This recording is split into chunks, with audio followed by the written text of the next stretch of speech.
My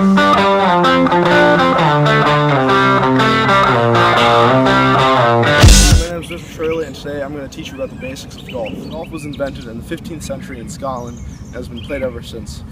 The object of golf is to take a ball from point A to point B in the least amount of shots. And the unique thing about the sport of golf is that it's the only game where you want to have the least amount of points to win the game. The golfer's bag always carries his most essential needs for a golf course, starting, of course, with balls and tees. Also, gloves are very important for protecting your hand from blisters and other cuts and injuries. The golfer usually carries shoes in his bag or has them ready when he's approaching the golf course. And also, just in case, a hat in case they forget one or the weather conditions become worse. And then, of course, the golfer always has his 12 standard and maybe even more clubs. In a standard golf bag, there are usually 3 woods, 5 irons, 2 hybrids, a wedge, and a putter. In a game of golf, the 1 wood is always used to hit off the tee and initiate the first round of golf. Other woods are the 5 and the 3, and the 5 is considered the fairway wood, which you can use from the fairway to place your ball in a long distance shot. Irons, usually 5 through 9, the 5 being the farthest and the 9 being the shortest. The 7 is the average length iron shot and is most frequently used in the game of golf. Another type of iron is the wedge. There's usually a pitcher and a sand wedge, but most people use them for the same purpose. And the pitching wedge has the shortest capability of getting the ball in the air and hitting to a certain distance. The pitching wedge is used off the green, and the sand wedge is used to hit the ball out of the sand trap, or also known as the bunker. The putter is one of the most important clubs in the bag and is used to put the ball into the cup on the smoothest part of the course, which is known as the green. It's also used in the game of putt-putt, which is something that people do for fun and doesn't require golf etiquette.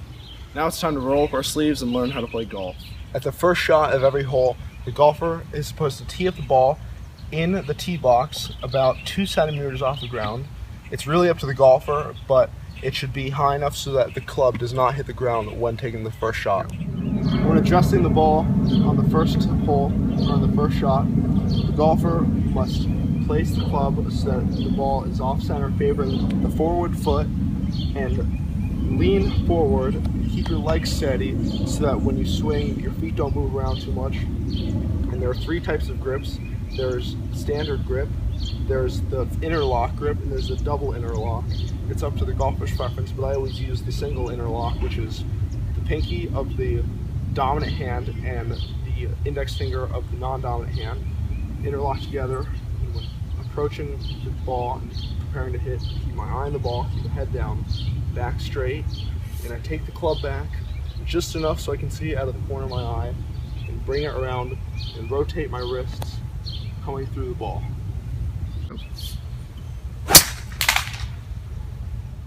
Now we're going to hit a ball that's lying fair.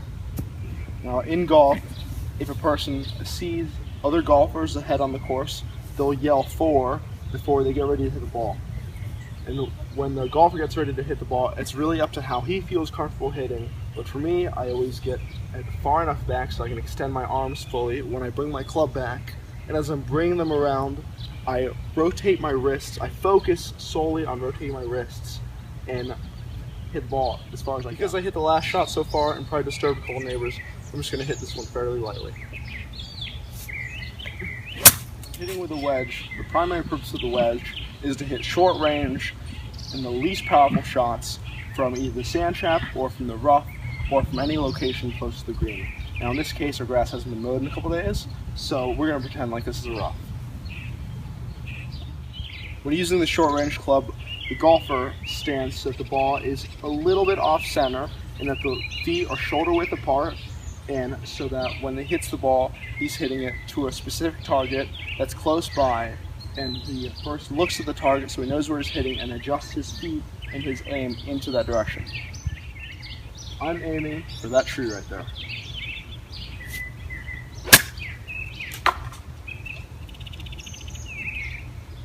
Bullseye. Since we don't have a green to use for putting, we're just going to use my back deck. But in golf, the green is very fast, and it's because it has a very fine, smooth grass that when you hit the ball on it, the grass is practically like a linoleum floor, and the ball moves very fast, and there's a lot of curves and angles and turns, so when you are putting towards a target, you have to make sure you account for all those curves and turns and have the most accurate shot possible. Today, my target is a clay pot, and since it's straightaway, I'm just going to approach it like I'm going in one direction. And when I swing the club, I'm going to go back a tiny bit and ball forward to sink the ball in. In a standard game of golf, there are 18 holes. Often people either play 9 or play all 18. They're considered the front 9 or the back 9. And on a scorecard, it has all 18 holes listed, and it has it by tee box, because on each hole there is the black, which is the most difficult, and there's the blue, the white, and the red. The yellow is for small children, but the red is mostly referred to as women's, the white is the standard for men, and the black is for the pros. And on each box is a certain yardage away from the pin, so that when the golfer is getting ready to hit the ball, he knows how far he wants to hit it based on the distance of his tee box to the pin.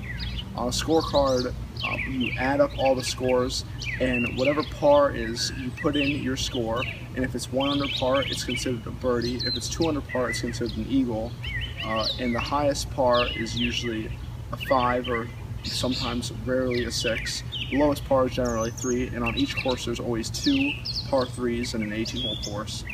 And the golfer tries to get the lowest score possible so that when he adds it up at the end and the total par versus his score, he should be as close to this total par as possible, and if not below it.